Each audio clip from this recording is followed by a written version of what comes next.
मसला दुश्मन के आने का नहीं, मसला ये है कि हमने अंदर से दरवाजे खोल दिए हैं। हम बार बार एक ही जाल में फंस जाते हैं। चेहरे बदलते हैं मगर साजिश वही रहती है। कभी इब्न लेलकमी, कभी लॉरेंस ऑफ अरबिया और अब कैथरीन। ये कहानी सिर्फ एक औरत की नहीं, ये एतिमाद के जख्मों की दास्तान है। पहले दुश्मन घोड़े पर आता था, अब वो ट्विटर, यूनिवर्सिटी और थिंक टैंक्स के बहस में आता है। हमारी जबान बोलता है, हमारे एहसासात से खेलता है और हमें लगता है ये तो अपना है। कैथरीन पीरीज शाक्दम एक मगरबी औरत, इस्लाम कबूल करती है, यमनी शोहर से शादी करती है, शिया अकायद, फारसी जबान, इस्लामी इस्तिलाहात अपनाती है और ईरान के नजरियाती निज़ाम में इस हद तक घिस जाती है कि लगता है वो वहीं की हो। वो खामिनहाई डाटा यार जैसे हिसास प्लेटफार्म्स पर भी तहरीरें शाया करती रही। हिजाब ओढ़कर इस्लाम का दिफा करती है, मगर असल में वो थी एक खामोश हथियार।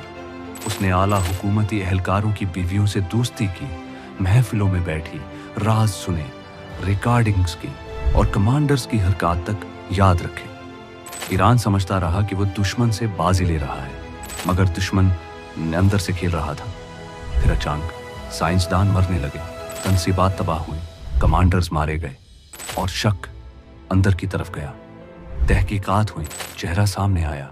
कैथरीन कभी रहबर आला के साथ, कभी सदर रईसी के करीब और कभी कासिम सुलेमानी की महफिलों में बैठी वही कैथरीन आज दुश्मन की सफ में है और मुकम्मल तौर पर गायब हो चुकी है।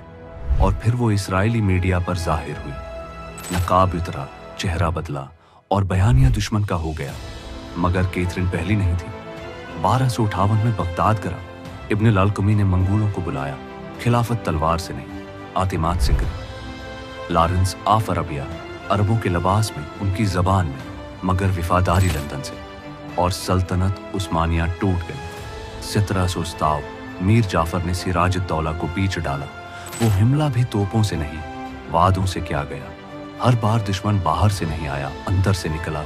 न कोई मुसलमान कभी यहूदी या ईसाई निज़ाम में जाकर वफादारी का निकाब ओढ़कर उनके थिंक टैंक्स तक पहुंचा। तो फिर ये दुराड़ हमेशा एक तरफ ही क्यों है? हम तो सिर्फ एक हिजाब, एक नारा या एक तकरीर पर दिल, दरवाजे और राज सब सौंप देते हैं। अब दुश्मन अजनबी जबान में नहीं बोलता, वो हमारी जबान में, हमारे जज्बात से खेलता है और हमें हमसे जुदा करता है। तो सवाल ये नहीं कि कैथरीन कौन थी, सवाल ये है अगली कैथरीन कहाँ है और किस मुल्क में बैठी है।